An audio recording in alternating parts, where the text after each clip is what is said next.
नमस्कार, स्वागत आहे तुमचं आजच्या नवीन व्हिडिओमध्ये। तर मस्त थंडी सुरू आहे आणि आपण बघतोय खजूर आणि ड्रायफ्रूटचे लाडू। तर तुम्ही यांना शुगर फ्रीचे लाडू पण म्हणू शकता, कारण की आपण इथे कुठेही गुळाचा किंवा साखरेचा वापर करणार नाही आहोत। तर इथे मी काळे खजूर घेतलेले आहेत बिया काढून। तर तुम्ही कोणते जे खजूर मिळतील तुम्हाला ते घेतले तरी चालतील, म्हणजे ते ब्राऊन कलरचे असतात बघा, ते चॉकलेटी कलरचे घेतले तरी चालतील। तर हे अर्धा किलो खजूर आहेत, 100 ग्रॅम काजू, 100 ग्रॅम बदाम, 100 ग्रॅम सोललेला पिस्ता आहे, 100 ग्रॅम इथे डिंक आहेत आणि 50 ग्रॅम मगज, 50 ग्रॅम भोपळ्याच्या बिया आणि इथे 100 ग्रॅम अक्रोड आहे। तर ड्रायफ्रूटचं प्रमाण तुम्हाला जे कमी जास्त करू शकता किंवा एखादा ड्रायफ्रूट स्किप पण करू शकता, म्हणजे जे असतील अवेलेबल ते घ्या। तर इथे साधारण 50 ग्रॅम सुकं खोबरं किसून घेतलेलं आहे, 25 ते 30 ग्रॅम मखाने आहेत, खसखस आहे 3-4 चमचे, वेलची जायफळ पूड 50 ग्रॅम, तिथे पांढरे तीळ आहेत आणि लागेल तसं तूप आपण वापरणार आहोत। चला तर आता आपण लाडू तयार करण्यासाठी हे सगळे ड्रायफ्रूट्स आपल्याला तुपामध्ये परतून घ्यायचे आहेत। मी गरम करायला ठेवलेली आहे। आता ह्यामध्ये मी तूप घालते,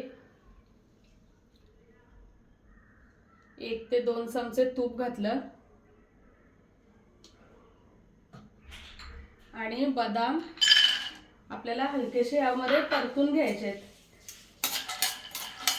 बदाम थोडे परतले की मग काजू घालणार आहोत, कारण की बदाम परतायला थोडा वेळ लागतो ना, म्हणून।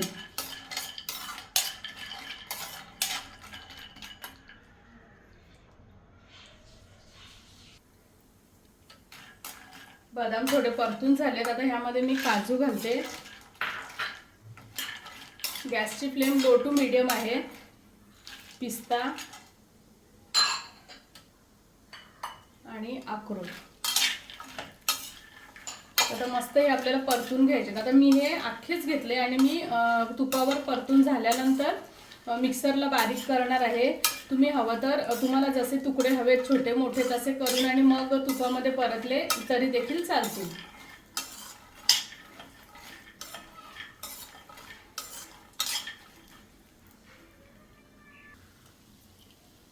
सर्व ड्रायफ्रूट्स बऱ्यापैकी आता परतून झालेले आहेत। आता ह्यामध्ये मी तीळ घालते, कारण की तीळ भाजायला जास्त काही वेळ लागत नाही, म्हणून मी तीळ शेवटी घातले।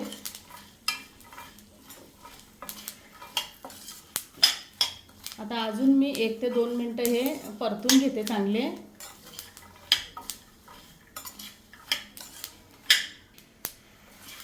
चला तर आता तीळ पण मस्त ड्रायफ्रूट सोबत भाजले आहेत। आता मी हे सगळं काढून घेते।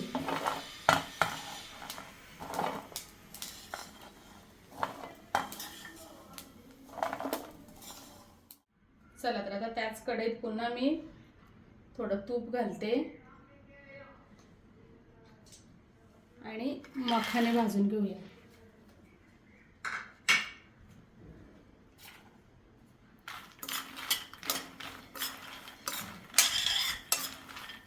लो टू मीडियम फ्लेमवरच आपल्याला सर्व साहित्य हा भाजून घ्यायचं आहे। मखाने पण 3-4 मिनिटं आपण चांगले भाजून घेतलेले आहेत। आता हे देखील आपण काढून घेऊया। खोबरं भाजून घेते मी। खोबरं आपल्याला कोरडंच भाजायचं आहे। खोबऱ्याचा पण रंग बदललेला आहे। आता आपण खोबरं काढून घेऊया।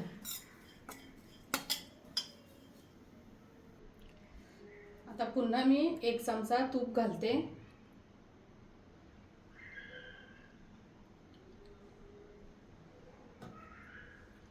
आणि या भोपळ्याच्या बिया, मगज आणि ह्याच्यातच आपण खसखस थोड्या बिया भाजत आल्या की मग घालणार आहोत, कारण की खसखस कशी पटकन भाजली जाते ना। आणि ह्या ज्या हे आहे हे आपण मिक्सरला वाटणार नाही आहोत, त्यामुळे मग ह्या तिन्ही गोष्टी मी एकत्रच भाजते। बिया आता भाजत आल्या आहेत। आता ह्यामध्ये मी खसखस घालते।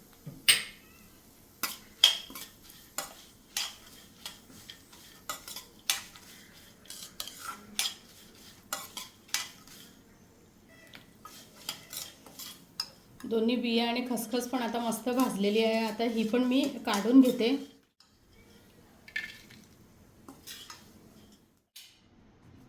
आता पुन्हा त्याच कढईत मी तूप घालते 2-3 चमचे आणि आपल्याला आता डिंक तळून घ्यायचे।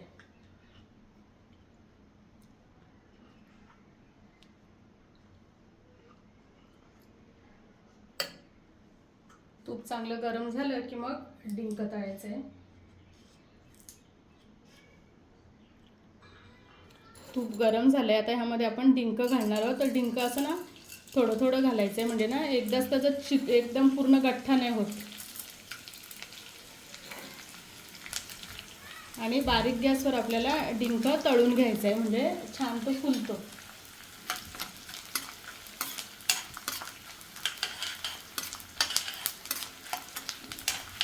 एकदाच जर घातला ना असा डिंक की त्याचा पूर्ण असा गठ्ठा होतो, म्हणजे असा सुटसुटीत नाही होत.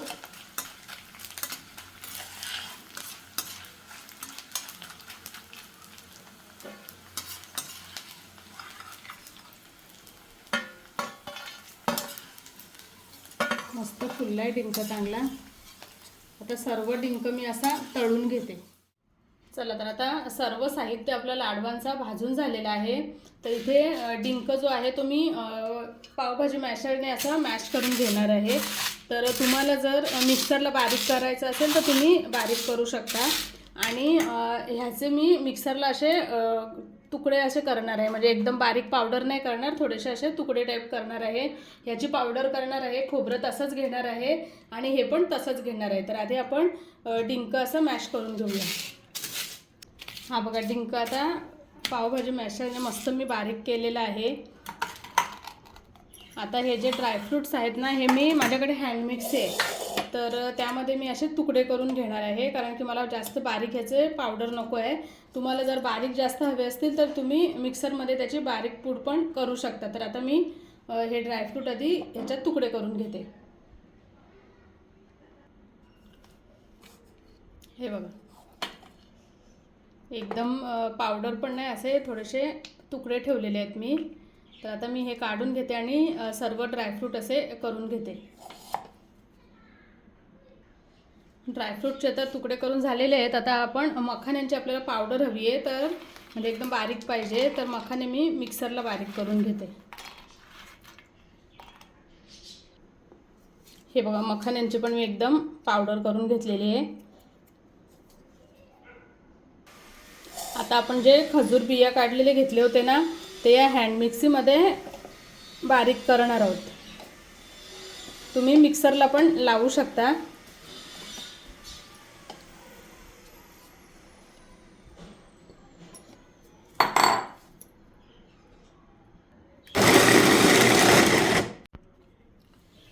हा बघा, खजूर पण आता बारीक झालेला आहे. आता आपल्याला ह्याला तुपावर परतून घ्यायचं आहे. चला, तर आता आपल्याला सगळी तयारी झालेली आहे. खजूर बारीक केलेला आहे, तो आपल्याला तुपावर परतून घ्यायचा आहे. तर इथे मी पुन्हा 1 ते 1.5 चमचा तूप घालते कढईमध्ये. आणि हा जो बारीक केलेला खजूर आहे तो घालायचा आहे. हा बघा,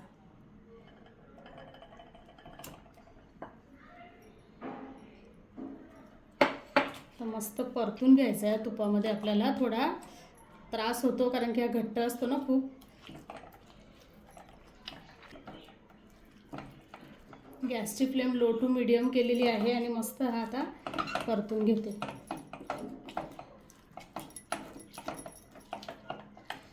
चार 5 मिनटं तरी आपल्याला हा परतून घ्यायचा आहे. 5 मिनटं होत आली आहेत आणि मस्त आता हा बघा, खजुराचा एकजीव मस्त गोळा तयार झालेला आहे.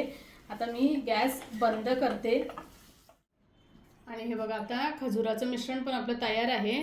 आणि इकडे जे आपण सगळं ड्रायफ्रूट वगैरे घेतले होते, तर ड्रायफ्रूटचा चुरा मी खोबरं पण हाताने असं थोडंसं कुस्करून घातलेलं आहे. डिंक घातलं, सगळं साहित्य मी एकत्र केलेलं आहे. आणि आता ह्यामध्ये वेलची जायफळ पावडर घालते आणि हे चांगलं मिक्स करून घेते.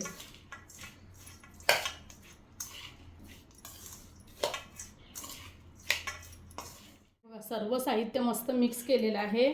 आता खजूर ह्यामध्ये घालते.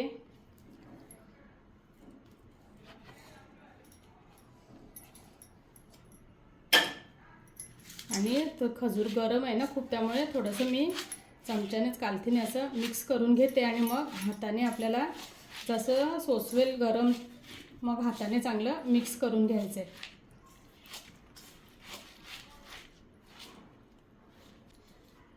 तर आता मी हात लावून बघते, तर बऱ्यापैकी आता थोडंसं खजूर म्हणजे हे मिक्स झाल्यानंतर ना थोडं खजुराचा गरम थोडंसं ते कोमट झालेलं आहे. आता मी हातानेच हे चांगलं मिक्स करून घेते.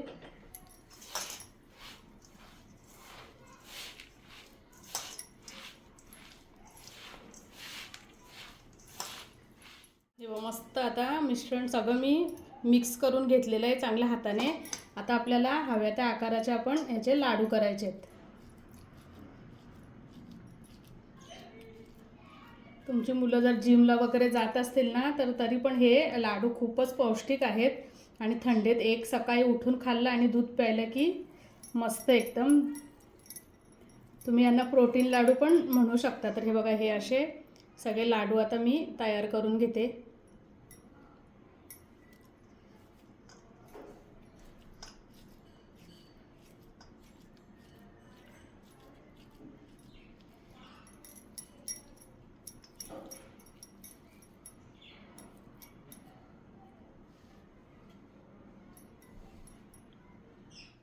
चला तर मंडळी, आपण जेवढं साहित्य घेतलं होतं त्यामधून हे एवढे असे शुगर फ्री खजूर ड्रायफ्रूटचे लाडू तयार आहेत. तर थंडीमध्ये नक्कीच करून बघा. खूपच पौष्टिक आहेत हे लाडू, तुम्ही बघितलेच असतील. तर कशी वाटली तुम्हाला ही रेसिपी नक्की कमेंटमध्ये कळवा आणि चॅनलवरती नवीन असाल तर सबस्क्राईब करा. धन्यवाद.